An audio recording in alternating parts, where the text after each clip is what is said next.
and we're started, and it is November 17th, 2021, and this is the Public Theater Archive recording with Alison Bechtel. Also, that's good. I might get someone good at check just in case. So does it matter if I have this? So I wanted to say I'm officially recording. It is February 4th. 2022. And I'm speaking with Erica Dickerson Dispenza, and I just want to say All right, shall we? Mm-hmm. So basically, I just went through a lot of. Are they on? They're both on. Okay. Susan Lloyd Parks, thank you so much. This is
is to show you something about yourself that you might not see, and that's my job, And so we get to see something about ourselves and go, wow. And it's not just a hear. It's not just an intellectual. right. Interesting. Or yeah. You're telling us something we already know. Racism. Yeah. Or like those things. I don't know. I'm sorry, but there's some plays that go. And you go, oh yeah, good me. I did my civil justice duty, and because I sat and thought about fill in the blank for X many minutes, and good for me. I'm a good person. I want us to feel shit because I think we motor through our days not feeling shit because we don't have time, We're in a hurry to do the. People often are likening everything these days to an iPad or to the simplification we have in our other lives. Just as voting should now be easier than it's ever been before instead of harder, so too having experiences that are kind of countercultural, frankly, in their unifying potential and in their in-person physical convening potential, that should just be made easier.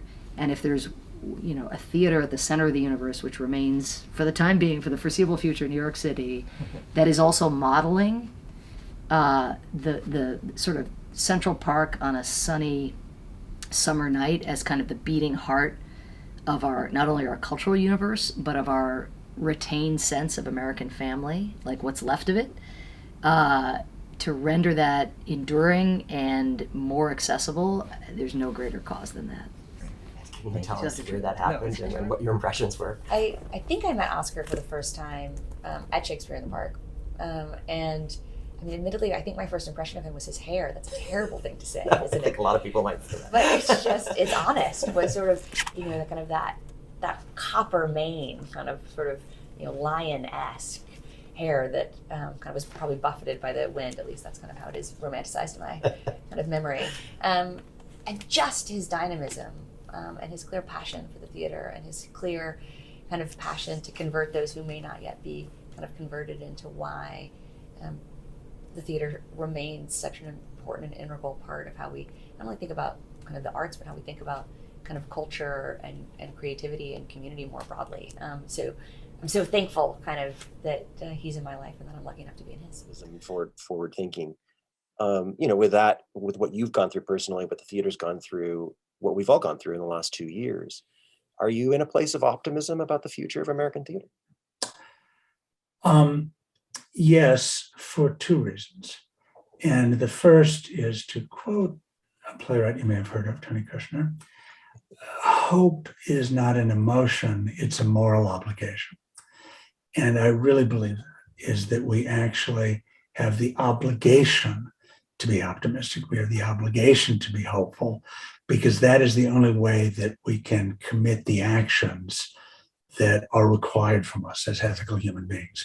If we actually, despair is the great sin. If we actually believed it was hopeless, we couldn't possibly behave in ways that we identify as moral. We can't possibly. So I really believe in, and that's a deep belief of mine. It's not a slogan. So I don't have the right to despair. I don't have the right to not be hopeful.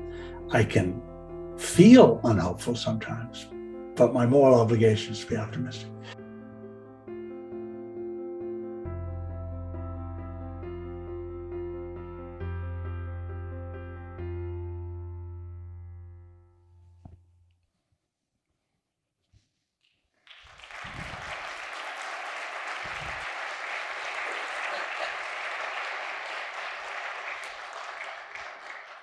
Hi, everybody. Don't adjust your televisions, don't clean your glasses. I am not Kevin Landis. My name is Max Schulman, and I am lucky enough to be Kevin's colleague here at UCCS in the Theater Dance program, right up here in the End Center for the Arts. And I have the really great privilege of standing in Kevin's very, very big shoes for this very special prologue. You have to imagine Prologue is 12 years old. It is Kevin's brainchild and his baby. He has nurtured it and grown it over 12 years, found funding for it, got incredible people to come. But this, tonight, today, he, for the first time, gets to be the person on the other side of this and gets to be the one interviewed, which I think is really, really great. So I'm going to introduce Kevin before I call him out, but Kevin Landis is a professor of theater here at UCCS, where he is the longtime director of the Theater and Dance program. He is the founder and host of this series, Prologue. He has been the visiting scholar or a visiting scholar at the Public Theater in New York City for over a decade, which I'm sure he will discuss today. He is co-author of Cultural Performance, New Perspectives on Performance Studies, and has also published work in American Theater and Gastronomica, the Journal of Food and Culture. He is also a theater director, not only with the students, I think many of you have probably seen his work, but also at TheaterWorks and elsewhere. He holds a PhD from Tufts, an MFA from Brandeis, an MA from Brown, and a BA from Colby. And it's all on his wall if you want to prove. So let me please welcome the author of One Public, New York's Public Theater in the Era of Oskar Eustis, my friend and colleague, Kevin Landis.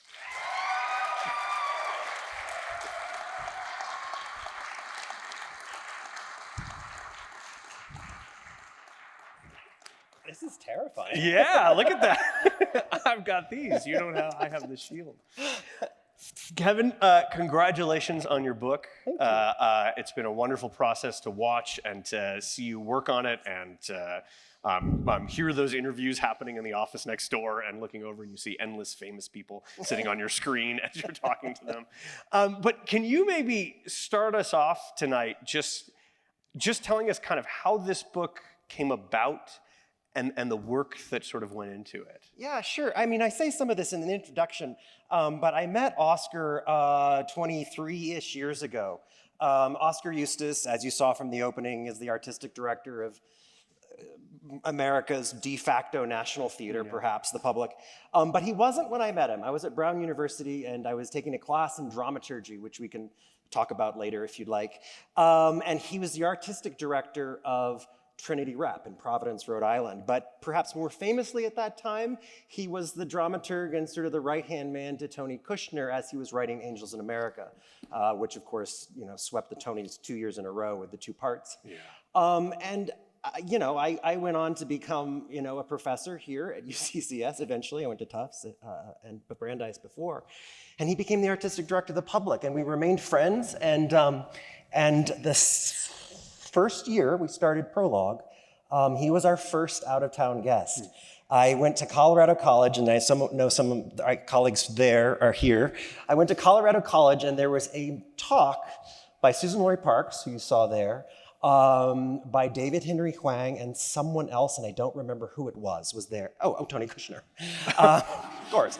I came back and I thought, well, wait a minute. I know Oskar, we could do a series too. And I called him up the next day and he said, yeah, sure, I'll come. And we started Prologue. Fast forward to my sabbatical and he invited me out to the public to do whatever I wanted. I was working with Suzanne McCauley on cultural performance, which you mentioned, and I needed a place to work. And he basically turned over his Rolodex metaphorically to me and said, why don't you start interviewing people? Because we don't really have an archive. And I did. And very quickly I'm like, oh, this needs to be a book. So that's the story of how it got started. And I think that's really important to point out. I mean, you really built an archive to create this book. I mean, do you have a sense of how many people you interviewed over the period? Yeah, it's not nearly as many as I want. I mean, because you start going in on this and, I did when I was there, I was doing like 5 a week and I don't know, I probably have 120 official, full edited archival interviews with wonderful people. Off the record, probably another 100 more, but I've got at least 5,000 more I want to do. And the cool thing is, this book is a moment in time. I'm not done. I just did an interview on Wednesday with James Imes, whose Pulitzer Prize winning play Fat Ham is going to Broadway this summer. So it continues, and that's, as a scholar, I mean, you can appreciate this as well. It's just this gold mine of fun and scholarship and enjoyment that doesn't end with the publication of one book. Yeah. There's many books in there. Yeah, that can come out. And part of what's sort of stunning about the book is the breadth. And so I think so often when the public is so big and you're approaching this idea, but there must have been in the book. I'll tell you all when you all take it. You talk about the building. You talk about the different theaters. You talk about So was there?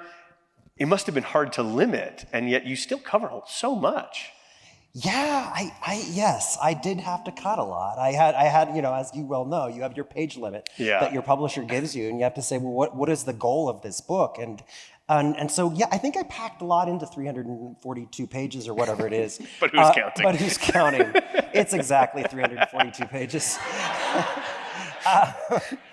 The original idea, and I hope I preserved this in what I eventually developed, is the public theater in my mind, and I'm biased, but I will fight anyone on this, is the most important theater in the United States, and one of the most important in the Western world. I mean, you could say the National Theater in London is up there, and of course it is. And I thought, so many people don't actually know it. They know Hamilton, they know Fun Home, they know Hair, of course they've heard of Shakespeare in the Park. All of that, and so much more, is under this umbrella of the public theater. And I wanted to be able to illuminate what happens when Lin-Manuel Miranda walks into the building and the seed of an idea over the course of a few years. I shouldn't say Lin-Manuel Miranda, just Lin-Manuel Miranda, because we all know him. But Erica Dickerson Dispenza, who's a young playwright who you all will know eventually, comes into the building and says, I got this great idea. How does it wend its way to Broadway? But as I argue in the book, Broadway is not the pinnacle necessarily. But how does it wend its way to being a Pulitzer Prize winner? Or just a show that lives at the public for 3 weeks and then goes away? Because I think that's important, and I to sort of clarify even further. Yeah, when I want to get to Oskar in a second, but yes, we think of Fun Home. We certainly think of Hamilton, if you know the connection. You think of Chorus Line, and you think of maybe Hair, right? But what you argue in the book and what you really get into, and it's really neat because he talks not only about the successes but some of the failures. So you're reading a chapter on a play and you're like, I've never even heard of this play, and it's really lovely that you point that out. But can you talk a little bit about, yes, what is the public theater? I mean, for those of us maybe who haven't been to New York, who haven't walked through Astor Place, dodging skateboarders, like what is the public theater? The public theater is 5 theaters in one in this building that we represent on the cover of and so, as you said, that building is so important to me. I'm a little exhaustive, my editor might say a little in the weeds, on the actual development of that building, but it fascinates me how it came to be. Yeah. It was the New York Public Library, the original New York Public Library, and after that, it was the space for the Hebrew Immigrant Aid Society. So it's sort of the sense of a sanctuary and a place of learning was embedded into it. And when Joe Papp, who was the original artistic director, and I'll say more about him, I assume, when he found it, he wanted to turn this sanctuary, this place of learning, into a theater in Astor Place, which at the time, in the mid-60s, was not a great part of town. But he wanted to devote his whole ethos was about creating theater, taking theater to people, as he said in his words, to the neighborhoods where they lived and died, which I think is so beautiful, right? Because it imagines New York City and people who are about their communities, and not necessarily the people who are flying to New York City to see a Broadway show or flying to London to go to West End, but bringing theater to the people. His whole ethos was so powerful that I really, on his shoulders, he created this institution. And I talk about the public, obviously, but the original public theater was actually the New York Shakespeare Festival, which was, to the point I just made, a roving band of actors, including, the likes of James Earl Jones, who wasn't known then, right?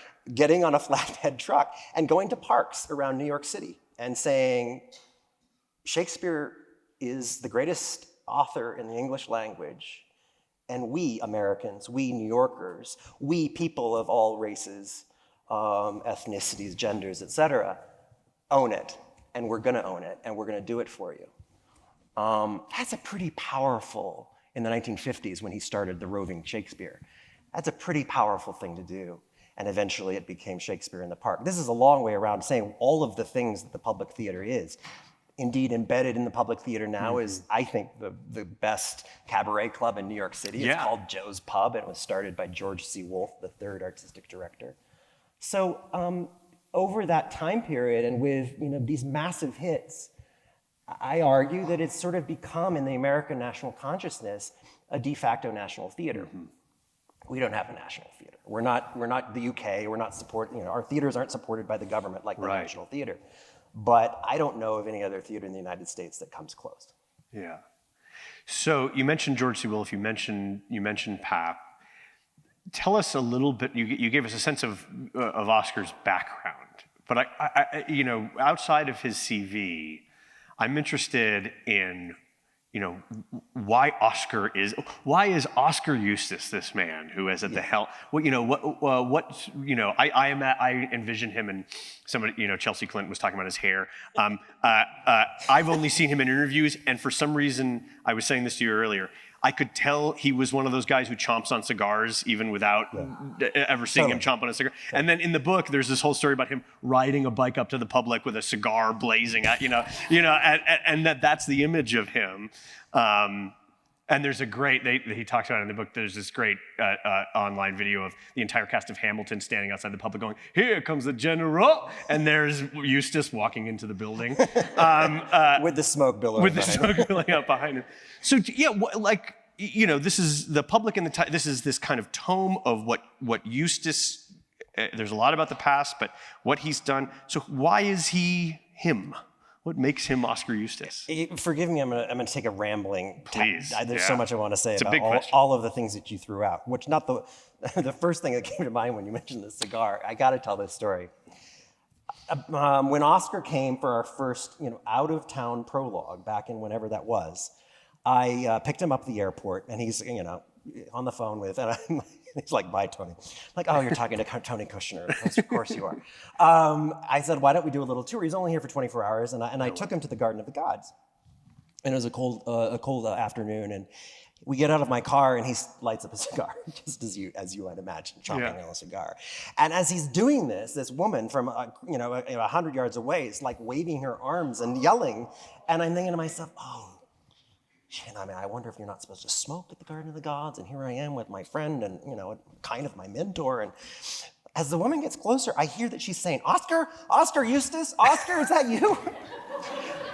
Turns out that woman is Barbara Mosser, who's sitting in the second row right there. I'm going to continue the story, so leave you on the edge of your seat. It's like, "Hi, my name's Barbara. I'm Joe Papp's daughter." And of course, I'd never met Barbara before, and now she's a close friend of mine. And Barbara, and you can clarify this story later, but I'm going to tell it the way I want to tell it, Barbara. Because of that serendipitous meeting, Barbara and her husband David moved to Colorado Springs. They are now, members of our community. They love to go to the theater, and they're here right now. So all of that from the cigar encounter, that was a major tangent. What was your question? So, I guess the question is, you go into how he got the job, and it's different for each art, but what makes him the person that can and seems to be, although you pick this apart, successful, whatever that means, at running one of the biggest, most important theaters in the country? You have to take all of what I say with the caveat and the understanding that I admire him very much. Mm-hmm. And I say that in the book. If you're looking for... but then again, all the reviews say I kind of rip on him a little bit, which I don't mean to. Yeah. No, I don't rip on him. I hopefully I show the positives as well as the challenges in his time as leader. But that word leader, I think, is an important thing, and it's something that I've tried to unpack in the latter chapters of the book. The Public Theater was run by Joe Papp, who was founded and run by Joe Papp, who I describe as the greatest carnival barker in the history of American theater. He single-handedly made this thing happen. Followed by Joanne Akalaitis, who importantly only served a year and a half. And I have there's some interesting commentary about why that was the case. Followed by George C. Wolfe, one of the great directors in American history, and then Oskar Eustis. So with the exception of Joanne, who was not given nearly enough time to run the Public Theater, you have these three, what Oskar uses, somewhat derisively, megafauna artistic leaders. This idea of, in this case, those three men, and again, that's a problem, and that's we're obviously going to get to that, who represent sort of the general with the cigar and so forth and so on. And the question I think we're having in the American theater is this sort of crisis of leadership. Is that okay? Is that model okay? I mean, I'll say, I don't really spell this out in the book, but I think it's okay if it's not abused, but I think we need to also think about what are other models of creating theater. The reason I offer that as a preamble a little bit to your question, Max, is he's entirely cut out for that role. And when I knew him at Brown, of course, at that point he was, his trajectory was, on its way up. The charisma, which I am not afraid of using as a positive term, for a leader, was extraordinary. Though he didn't go to college, he's whip smart. He made his name for himself in the theater, running small theater companies, traveling Europe. His family was socialist. His mom Oskar carries around his mom's Communist Party card in his wallet to this day. I mean, these are, very left people. I think you could say that about all of the artistic directors of the Public. But he has this extraordinary passion for theater, for social justice, for finding new voices so that he can help create, the mythology of America. I mean, Samantha Power was talking about that. It's nothing short of for him of the most important endeavor one can pursue. That America, and he was saying this when I was in his class at Brown. This is not some stuff he made up when he became the artistic director of the Public. That democracy and theater go hand in hand, and in many ways, one doesn't exist without the other. So that's my way of answering that question. He's that sort of a megafauna, big leader type, and one that I admire because I think he's careful. He makes mistakes. We can talk about him. But he establishes himself as that great dramaturg and champion of American theater. So now that's an important point, and something you talk about in the book. George C. Wolfe, extraordinary director, Angels in America, and an endless list of important plays. Eustis directs, but that's not his primary identity. He's a dramaturg. Yeah. How does that play out, and how does that... you talk about, interestingly, to a benefit. There aren't a lot of theaters in the country you could be, I'm a dramaturg, I'm the artistic director, right? We need those people often to be directors. Yeah. But that's not his primary identity. So where can you talk about maybe in a larger sense, kind of what does he do? Yeah, and you sure. talk about it in the book. But then I also am interested, I know you got to sit in on some real moments at the, so what is it like then in the room? Oh gosh, it's so exciting. I'm so thrilled to be able to talk about it. But I think before I do that, I mean, we have to understand what dramaturgy is. Sure. And actually, I'm going to turn to my colleague, who's actually studies dramaturgy, Max Schulman. What's dramaturgy? See, I can't help myself. I'll turn to one of my students. No, but well, let me say this. So drama, right? You can be the historian in the room who's studying the period, and you can be someone who's doing outreach. But he's different, right? And it's about that mind of his. I think that's right. Yeah. Dramaturgy, in regional theater, in academic theater, often is making sure that there's someone in the room, a scholar, a student scholar, who's doing some research to help the actors, to help the director, to figure out, how we staged the play.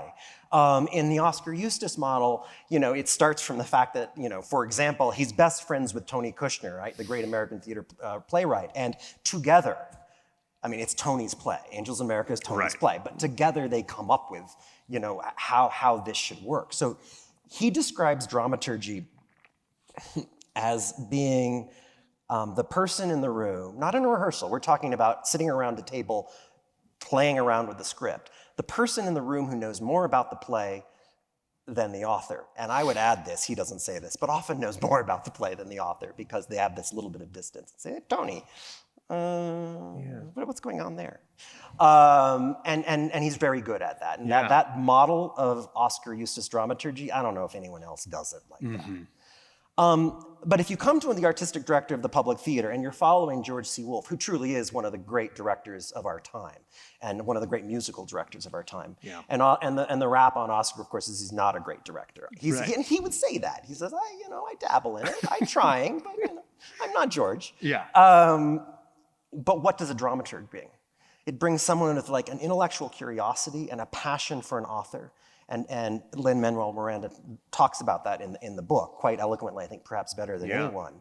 To know that, and Lin says this, I'm not giving away too much, but I go into the building and I'm working on a song and I'm like padding around in my pajamas and Oskar says, can I get you a cot? Like, literally nurturing playwrights, nurturing someone like Erica Dickerson Dispenza. Saying to Susan Laurie Parks, who is an extraordinary playwright, I have a plan and I want you to come in and be the playwright in residence at the public theater. Okay, what does that mean? It means you can write.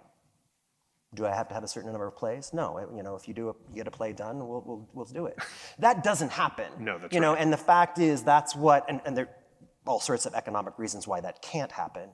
But if theater companies can do that, to say, artist, work, there's no pressure, just do what you need to do. I mean, we have people like Susan Laurie Parks, like Lin-Manuel Miranda, like Erica Dickerson Dispenza, creating the greatest theater in America because there's no pressure. So that's a long way of answering, again, all my answers are long, but what does a dramaturg, how does a dramaturg affect and change what it means to be a theater company? And I would say Joe was an extremely good director too, but he was also very much in that realm of wanting to nurture new playwrights. Right. And his wife, who's still very much with us, and I saw her a few weeks ago at the book launch, Gail. You talk a lot about her in the book. Well, I adore Gail, and I'm looking at Barbara, who also, she's just an amazing person. But during, when Joe was alive, Gail was responsible for finding new playwrights and directors and championing women and all of those things. And of course, we talk about Joe Papp, but I just want to make sure it's out there that Gail Papp was equally extraordinary, and she has a book coming out next fall, which is very exciting for her and for everyone. So then, can you get us into the ground? And I think this is linked to what you said, because part of what a number of the artists in your book talk about when they talk about the experience of being in the public is, you turn a corner and you bump into someone and they're this stunning artist, and now all of a sudden a new conversation begins. And then you walk around the corner and there's Oscar, and he comes in and says, and then you walk around the corner and there's, Suzanne Laurie Parks is drinking a cup of coffee and writing on a typewriter, right? Which she does. But can you put us on the ground floor of some of the experiences you had researching this book, actually being in the room? I know Suzanne Laurie Parks, a reading was in there at some point. No, Suzanne Laurie Parks is, I don't remember how it came about, but I was talking to Oscar or something. He mentioned something about Suzanne Laurie Parks' new work. Of course, she's been famous for 40 years now, so of course I was like, that's cool, what is it? Can I come? Yeah. And he said, yeah, it's just across the street, whatever, next week or something. We're gonna do a reading of this new play called Father Comes Home from the Wars. Well, I hope there's some nods out there. I mean, this is an extraordinary trilogy of plays that Suzanne Laurie created, I don't know, 10 years ago. And so I went across the street and I sat at the table with this extraordinary group of New York actors, Suzanne Laurie Parks, Oscar, and all sorts of other producers. Just like it's all I can say, I don't know how to actually capture it in words, but you're just sitting there at the birth of something. And it's Suzanne Laurie Parks, it's the Public Theater, something great is gonna come of this. And of course, that's an amazing play. But you're just seeing something sloppy and messy and being worked through. And that to me is so much what the Public Theater is. I had the privilege of, early in my time as a visiting scholar, I don't remember who it was, but asked if I'd like to do a little dramaturgy, if I had time to do a little dramaturgy about a play that was being developed about a coal mining disaster in West Virginia. It eventually became a play called Coal Country, and I started doing some of the research for that play. And similarly, a year later, after I'd done this research and given it to the authors, I went to the first reading of it. Again, same situation, and it eventually premiered to the public right before the pandemic. So I think it played for a couple of nights and then closed. But a beautiful, beautiful play. I think you've talked about it with your class. Yeah, that's right. So being in the room, and then we talked a little bit about these interviews. Do you have a favorite interview? Because I knew you were going to ask that question. I, of course, have one that I will say, and it really is. But there's so many, and I could say so many. You saw a little bit of it. Samantha Power, who was, during the Obama administration, the U.S. ambassador to the United Nations, so one of the top diplomats in America. Why did I interview a diplomat, an ambassador? Because she loves the Public Theater, and she and Oscar were friends, but more than that, they became friends because Samantha Power used to run by, the Public Theater on her morning jogs and just be so sort of taken by the fact that people are lining up, Central Park, lining up to get a free ticket to see, Meryl Streep's in.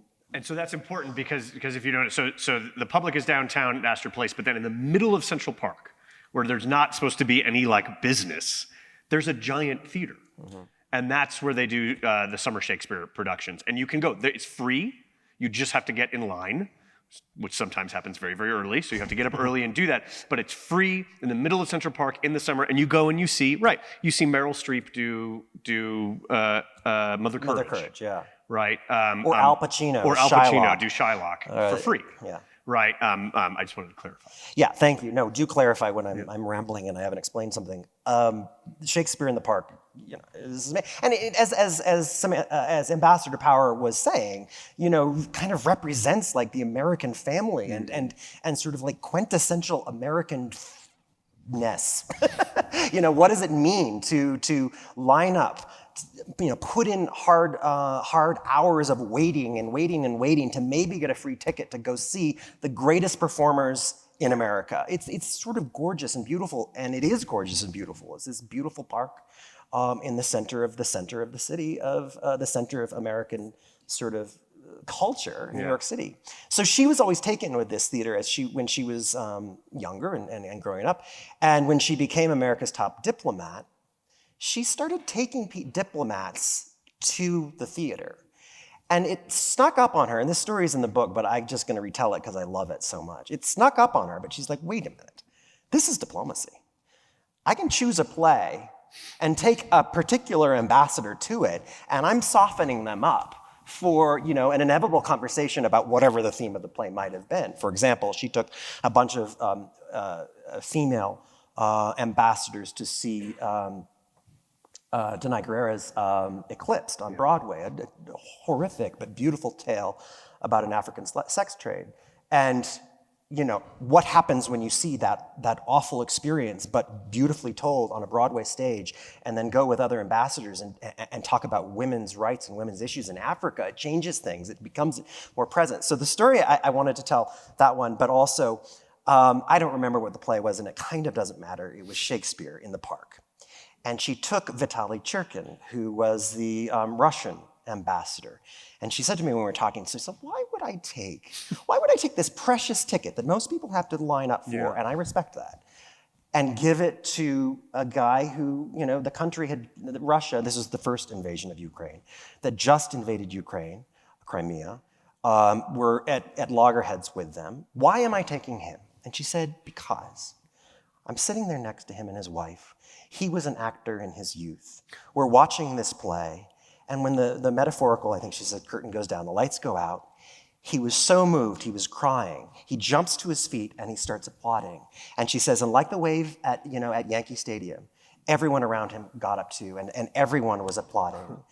And her point, I think, was clear. She didn't have to spell it out. But that was, for her, the ultimate expression of American soft power, to be able to say, we do this. We have all of these people come and see Shakespeare for free on a summer night and commune as an American family. And for her, that was so powerful that she thought, this is worth it. I need to do this. This is perhaps, she didn't say this, but this is perhaps better than going to a Knicks game. We have so much to talk about, and we're already short on time. I want to ask you about the raccoons and everything. There's a raccoon section.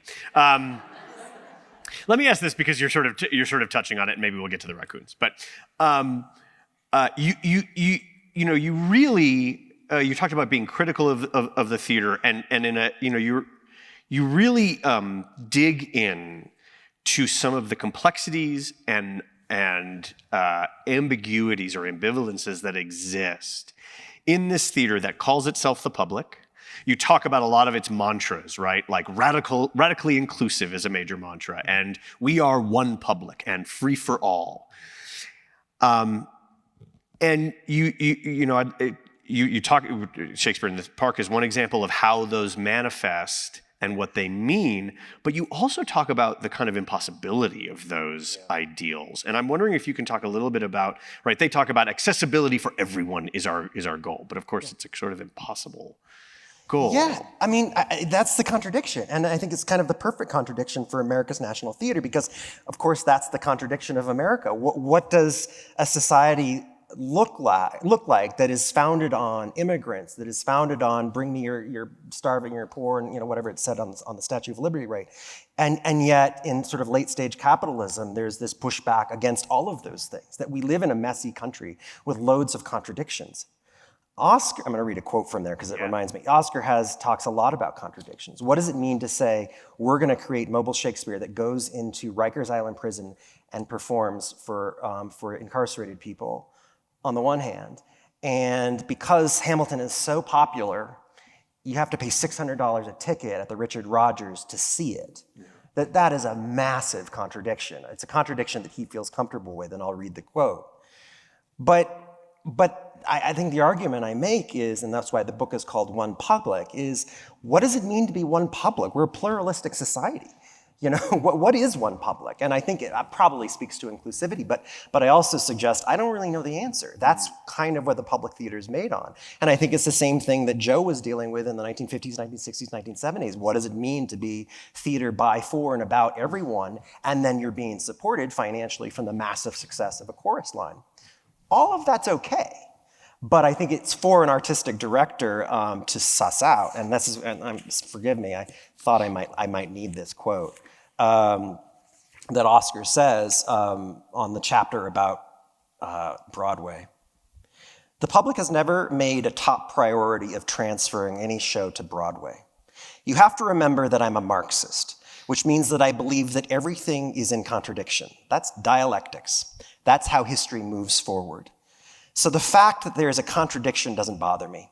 It's a question of how you manage that contradiction to be as progressive as possible. And that's kind of the quote of the book in a way. I mean, it's kind of the whole thing that he's constantly grappling with, the whole theater is constantly grappling with. And I dare say it's kind of the American theater question, especially in a post-pandemic world, especially in a world that has rightly faced racial reckonings. What does it mean to be for everyone? When again, in a massive pluralistic society, it's kind of hard to define exactly what that means.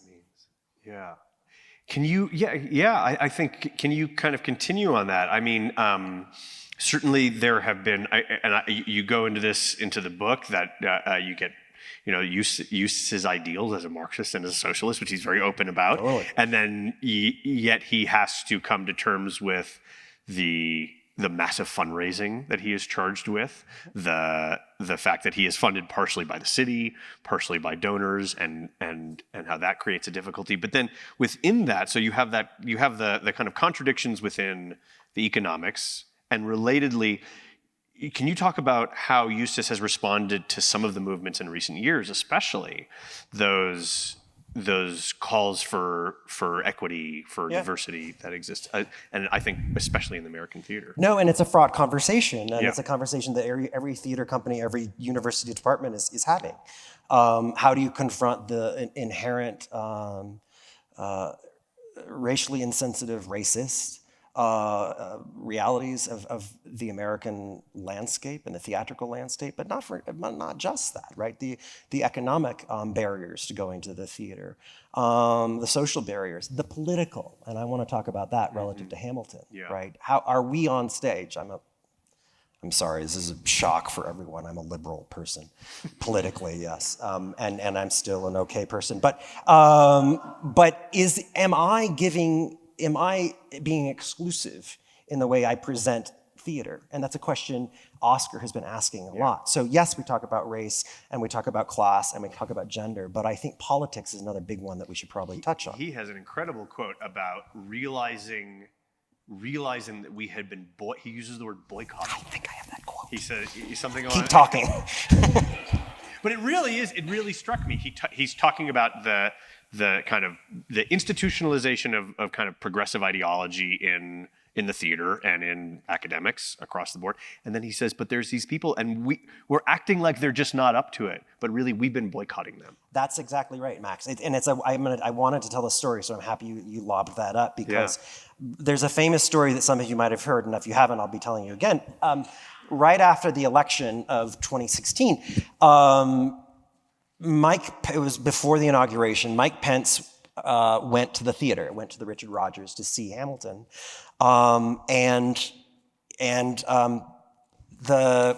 I'm forgetting which actor it was. It was the guy who plays Brandon Hercules Victor, Mosley. Brandon Victor Dixon, after the show, and Mike Pence had left the theater, but a lot of people don't know this. He stayed in the lobby and listened to this, so he did hear it. He said, Vice President-elect Pence, we, sir, are the diverse Americans who are alarmed and anxious that your new administration will not protect us, our planet, our children, our parents, or defend us and uphold our inalienable rights. We truly hope that this show has inspired you to uphold our American values and to work on behalf of all of us. This wonderful American show, told by a diverse group of men and women of different colors, creeds, and orientations. Now, of course, predictably, everyone leapt to their feet and loved it, and it was quite eloquent. And Pence listened to it. I mean, he didn't shut his ears to it. He was in the lobby and listening. But one of the things that happened is Donald Trump, just shortly thereafter, basically said boycott Hamilton, which of course is not necessarily the lesson that should come out of that. But some people did, and Oscar's response, and I will read this because you brought it up, was, as a result of Trump doing that, there was an online move to boycott Hamilton. And I thought to myself, that's insane. None of the people are going to see Hamilton. They probably can't afford a ticket. It wasn't coming to a city near them. And even if they could, and he's not saying this derisively, by the way, he's just like, this is a reality. This ticket is way too expensive. And even if they could afford a ticket and it did come to a city near them, they probably don't have the ends to get that ticket because it's so hard. And I realized we've actually been boycotting those people for a long time. They're not boycotting us, they are returning a boycott. We have taken half of the country and turned our backs on them and said, you don't want us, we don't have anything for you, you can't support us, we are going where we want. And for a socialist, for a liberal, for a Democrat to say, oh my God, what are we doing? Was extremely powerful for him, and I think changed in some ways the way he thought about producing. Now, that's not saying you're going to produce something you politically and morally don't believe, but what he talks about, and I forget who said it, but he borrows the quote, we need to, as a theater community, lean into the red, meaning politically. Are we actually just navel gazing, or can we lean into the entire country and all of its beauty and all of its pluralism, right, and say we're actually a theater for everyone? I have no idea what the question was, but I hope that was an interesting response. It was great. It was great. Oh, socialism? Was it about socialism? It was about, but it was also about, it was about diversity. Yeah. And so the other side of things. Oh, no, you talked about the last couple of years, of course. So there's that. There's the class question that he's constantly grappling with. And of course, in 2020, the closure of the theaters, the closure of everything. And then, right soon thereafter, the George Floyd murder and, the racial reckoning that it wasn't just theater, right? It was, the whole country. Really forced him to look at the model of the megafauna artistic director, right? In this case, the man in this position of extraordinary power. And he's still grappling with it, and he'll say this openly. He says it in the epilogue of the book. Yeah. He doesn't exactly know yet what the future of leadership is. There are some theater companies that have a trio of leaders. I've got an opinion on this. I mean, I think structures are generally helpful in organizations, right? And to have someone who's making the final call is perhaps important. But other theaters are trying different models and saying, how are we actually reaching all of the people in our organization and not feeling so top down that it's alienating and perhaps contrary to the goals of theater. But it's conflicted, right?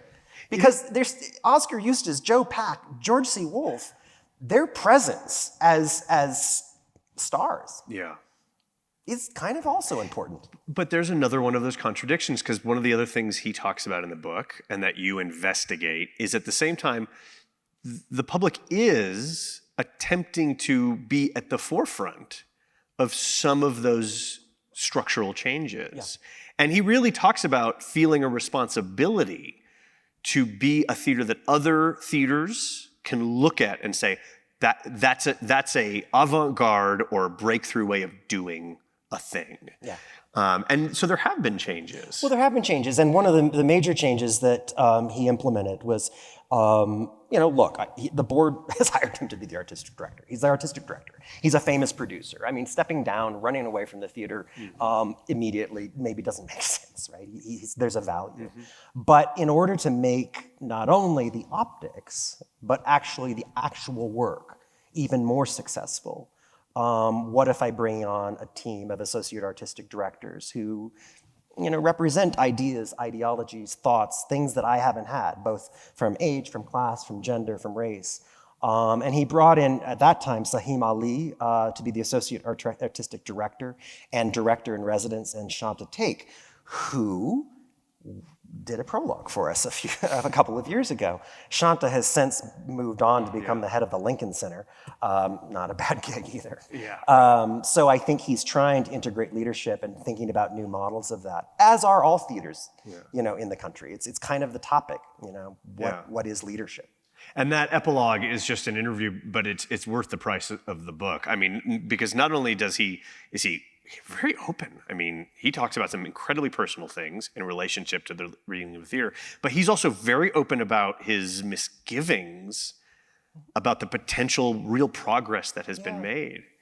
Well, he says it, so, I'll say it, and there's some controversy in sort of the way we talk about this, and you and I as professors have talked about this all the time. If we can't have open conversations about gender, class, race, all of the things that make America what America is, the ugly and the beautiful, we've got a problem. That's the whole point of Prologue, is that we can sit around and talk and not worry about the consequences so much. And he says that. I mean, in the summer of 2020, after so much was going on, he didn't know if he was going to last in the position. I mean, here is perhaps one of the most successful artistic directors in the country. The guy who greenlit a play about the founding fathers, visioned through the voices and the stories of people of color, about a lesbian growing up in Pennsylvania. I mean, this is a person who, for mistakes that he has made, like all of us, was pretty progressive, and yet feeling like, fairly, he will say, feeling like he hadn't done enough. And that was a very scary time for him. But one of the things he says in the epilogue, and one of his worries, isn't for himself. He says, I'm the leader, I have to take it. But if we push, I gotta be careful how I say this, because he says it specifically in a way, he worries about the excesses, some of the vitriol that happened, as it does happen. Another quote for you. And he says the thermidor of aggression that could come. Thermidor of aggression. I had to look up what thermidor means in that context, and it's not a jug of water.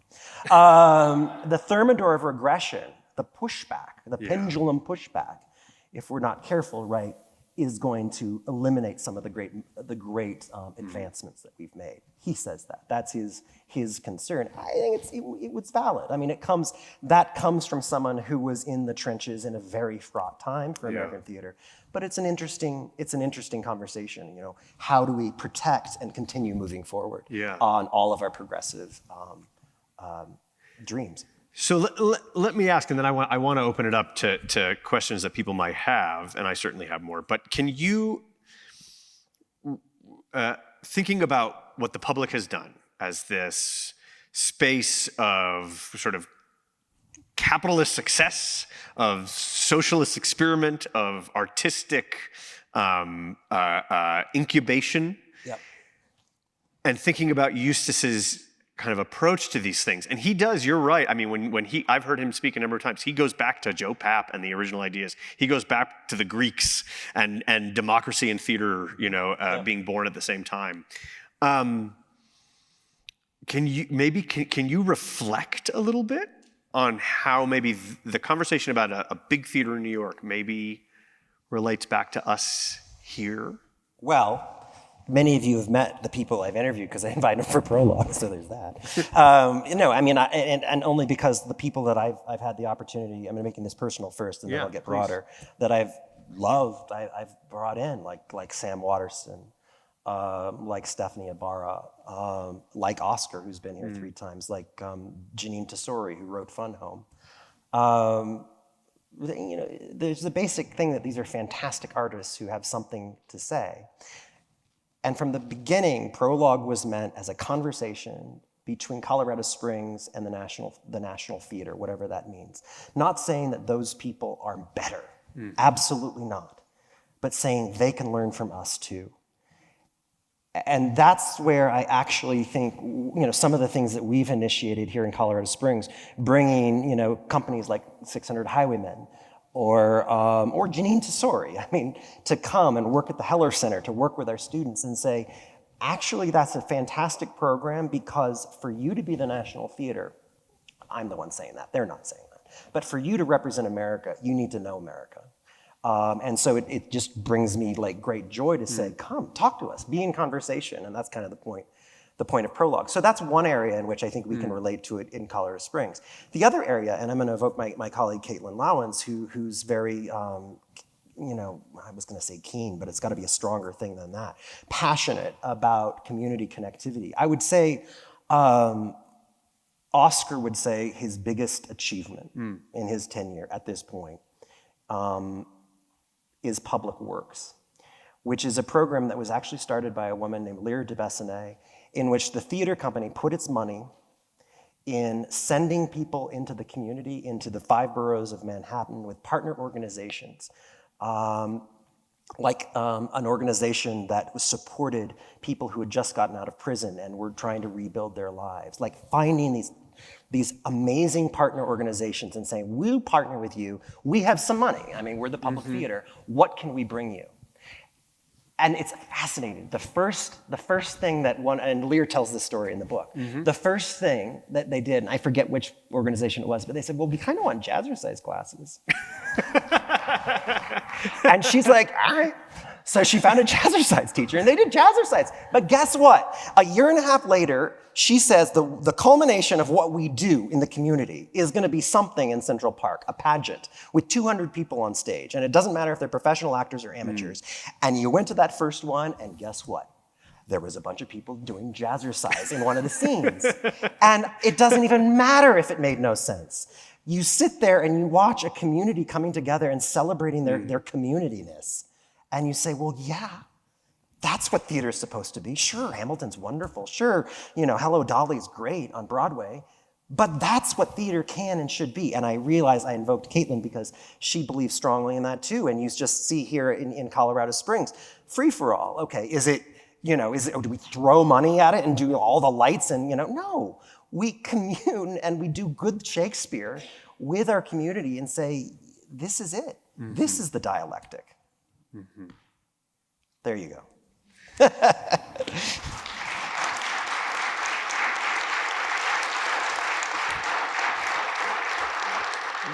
We have a few minutes left. I know there are two people, one on each side, that have microphones, and some hands are already going up. And make sure you have the microphone so that we can capture you on camera. Yeah, please do use the microphone so we can make sure we hear you and record it. Yeah. Hi. Hello. Is that on? Is this thing on? Yes. There you go. Okay. Yes. So, as a student, I'd actually be very interested to know, as you are someone that has various degrees, becoming this also pseudo-archivist for the public theater, how often do you find yourself pursuing so much knowledge that you have to catch yourself and look back and be like, before I pursue even more knowledge, how do I go about telling these stories of this knowledge I've already amassed? And how often do you find yourself doing that? Malik, that's a great question. The easy answer is I took a break from doing a lot of the research and doing a lot of the interviews for about a year to actually sit down and start writing. And my mom and dad, who the book is dedicated to, said, Kevin, stop interviewing people and write the book. So that's kind of the easy answer to your question, but it's also the most truthful, to actually say, take a step back, and I think we do this to scholars all the time, like get your head out of the books and just think about what's happened. So there's that. I will also say to you that even in that process, you're in your head and you're navel gazing and you're thinking about all of these things, and you forget until actually the book's done. I've learned so much more about the public theater now that this is done in the last 2 months, because that's when it came out, than in the year before, because I'm like, oh. And I'm learning so much just in this sitting right now. Like, oh, that's what it's about, of course. So I think, that's kind of the answer, to build in those times when you actually have to just change gears and do the thing. And also, and I mean this genuinely, my true passion is the students, you all. And that's not just me saying that to win points. So bringing something I learned in New York here, that's the gold. That's the thing that makes me happy. And then seeing you all work with, an amazing artist, and we'll bring Oskar back since you all now have heard more about him, and saying, go off and do a master class with this person. That's where I learn as well. So that's genuine. Is there a mic in that? Oh, there is one right there. Yeah. And there's another question down here if you don't have any. Thank you. And this actually follows on from the question asked by the student, and that is, can you talk, you've talked wonderfully about content and narrative, but can you talk to us about the writerly process of working with the voices of others, all the interviews that you've amassed and you're still doing? Yeah. This is Suzanne McCauley, by the way, who I credit as being one of the most important people in the starting of the lecture series Prologue. She was the chair of the Department of Visual and Performing Arts for many years, and my co-author of my last book. But to your question, Suzanne, the writerly process. I interviewed all these people. I thankfully did not transcribe them. I just said, I'm gonna suck it up and pay for a transcriber. And then I had reams and reams and reams of interviews, and I just slowly started reading them and saying, what are the things that jump out to me? How can I best tell this story? But having the framework, which was from the beginning, the framework, like, I'm gonna tell the story of how an idea comes into this theater and becomes a show. How am I going to do that? I'm going to look at the various elements of the theater. The Astor Place downtown headquarters, Shakespeare in the Park, the stuff that goes out to the communities that we were just talking about. And then, honestly, the thing is, you've hundreds of hours of interviews, stuff jumps out at you. When you're sitting across from Ambassador Power, and she talks about Vitaly Churkin, and the experience that this Russian ambassador has just being in America's Central Park, I know I'm going to use that, right? You know, as an anthropologist, you interview, and the stuff rises to the top really quickly. That said, and as I say in the book, there's 5 other, 10, 15, 20 other versions of this book that I would have liked to have written, but I don't know if people will read 15 books about the public theater. So. Does that sort of answer your question? Yeah. There's a couple down here, but where's the mic? And then one up there. Oh, there we go. And could you there's a couple down here. Maybe we could do that. And then, I'm sorry, I'm managing and I'm the guest. Sorry. Cordelia, how are you? Good. What was the raccoon story? What was the raccoon story? Oh. Good question, Cordelia. Well, Cordelia, it's all in chapter 3. No, the raccoon story, and this is a great story for the students too. When you're talking about writing theater criticism, always go back to Ben Brantley's article about the Bacchae that was directed, I don't remember the year, but was no, I do, it was 2009, I think, or 10. Ben Brantley writes about the Bacchae, directed by Joanne Akelitis, an incredible director. And he basically starts out with, there was a raccoon in Central Park last night. Like, what, am I reading an article about the Bacchae? And then he proceeds to basically eviscerate that production, which is just, basically the moral of the story is I kept thinking about the raccoon for the rest of the night. And the funny thing, Cordelia, is the raccoons keep coming up in stories. We had Allison Janney, the movie star, who came, and she has a story about fighting raccoons backstage to make your entrance because you're out and among nature, and of course that makes sense. There was a production a couple of years ago where they had it was an Atlanta orchard, and they had, styrofoam peaches, and the raccoons came and ate all of them in the middle of the night.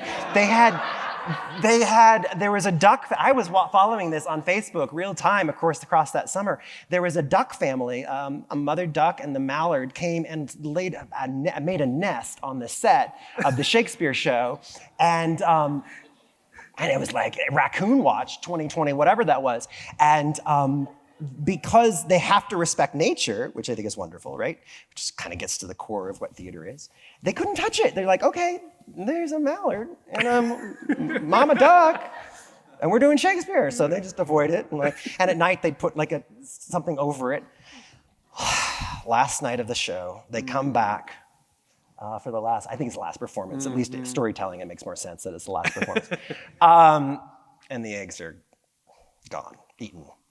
And I say in the book, no doubt with raccoon prints all over them. Yeah. So, the reason there's a raccoon story is because it so, to me, encapsulates the best of what theater is, right? We're outside, we're amongst community, we're seeing a great play, yeah. But there's beautiful trees, there's airplanes landing at LaGuardia. It just all of that, all of the stuff that you don't plan. The rainstorm hits, and all of the sound goes out, all of that stuff that you don't plan is what theater is. And to me, the raccoon is the symbol of that. Good question, Cordelia. Up front. All right, quick question, Kevin. the book so far, I have not finished, but so far, one of the messages that comes across is hope for community, the development, the ability of theater to develop community, and that hope, and even in Oscar's prologue to the prologue, he was talking about it's a moral responsibility to be hopeful.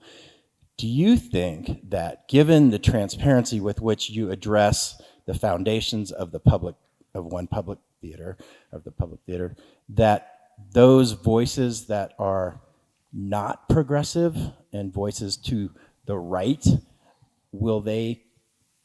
do they have and feel the freedom to come to public theater with their version of progressive ideas from the right? Well, it's a good question, Michael, and the answer is I don't really know.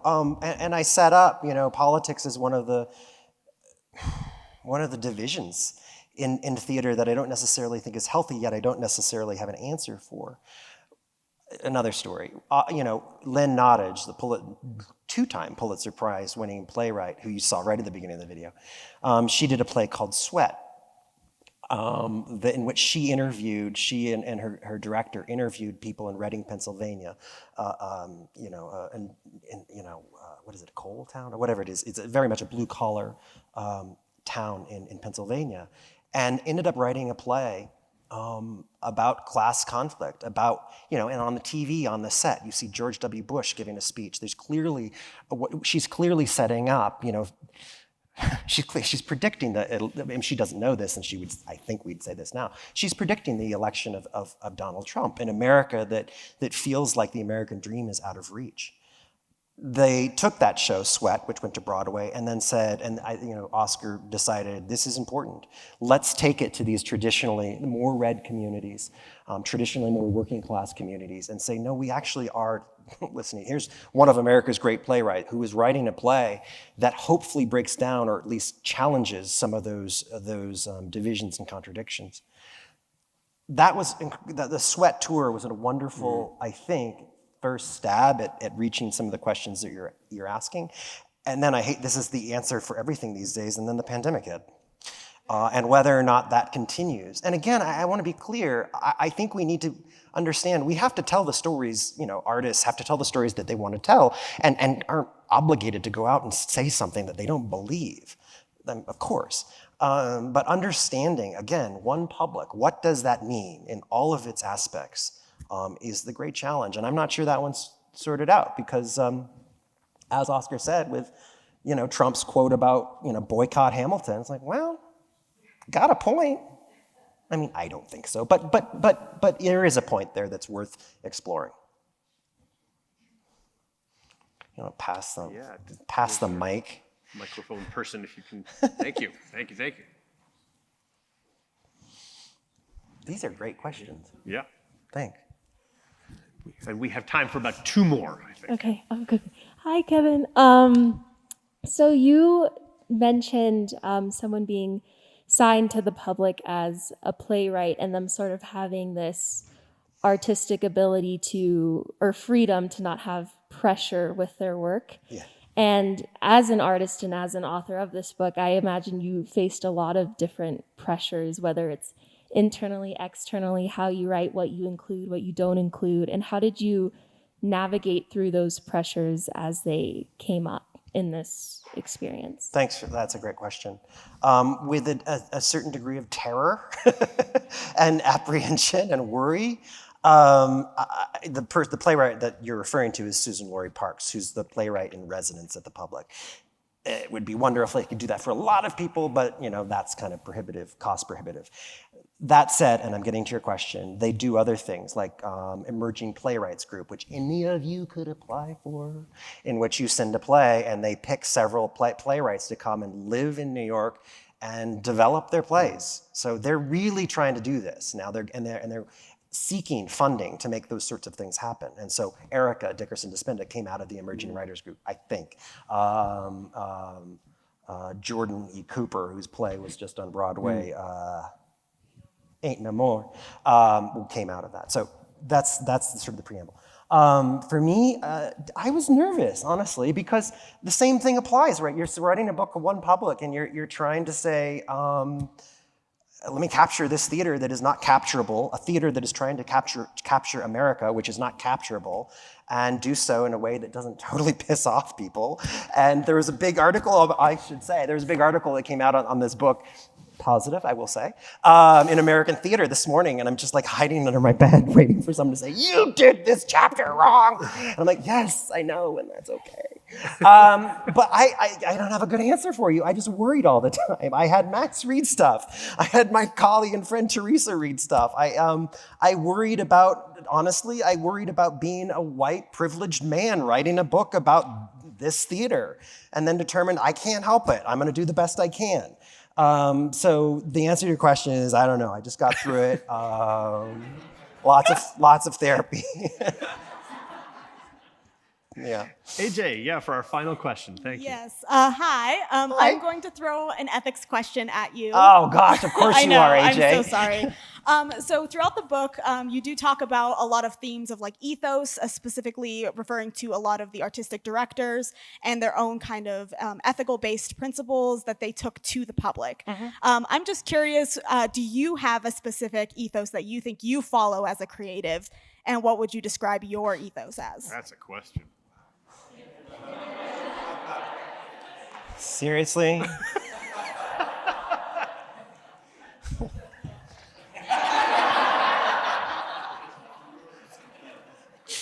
Yes is the answer. And if you want to know more, I'll see you in the lobby. No, my whole being as an educator, as an artist, is wrapped up in making sure I can provide. I'm gonna cry. Making sure I can provide to students opportunities. Students meaning you, but just students. You're all students, right? You're students of the theater. Opportunities that are similar to the opportunities that I have had. Knowing that to sit up here and name drop. I'm talking to Lynn, who's not a friend. But that comes with the ethical responsibility to pay that forward. And everything I do, and I'm successful sometimes and not successful other times, is to say, where are the places where I decenter myself and focus on you? And where are the places where I have to focus on myself so that I can focus on you? And that balance, I think, is, I don't know if this is a good answer to your question, AJ, or not, but that balance seems to me to be the ethical conundrum, if I could put it that way, that I'm constantly grappling with. Thanks. So, gang, please do stay around. There are cookies, there is coffee and tea outside. You can buy Kevin's book, please do. And he's going to be signing those books if you have one with you or buy one. And I'm sure he will want to continue this conversation. I do want to take a second to thank all the people that make Prologue possible. So that's the Visual and Performing Arts Department, the Chancellor's Office, Lynn Vidler in the Dean's Office, and TheaterWorks that enable this to happen. Thank you, Kevin, for running the Prologue for 12 years and for passing it on. Somebody else I should mention? Another Prologue. And there's another Prologue. That's right, Aubergine Prologue for TheaterWorks' beautiful production of Aubergine, which will be opening soon, the weekend of the 5th. So please make sure you get tickets and also come back for that Prologue. So come to that. And then thank you to our guest, Kevin Landis, and for keeping the conversation going.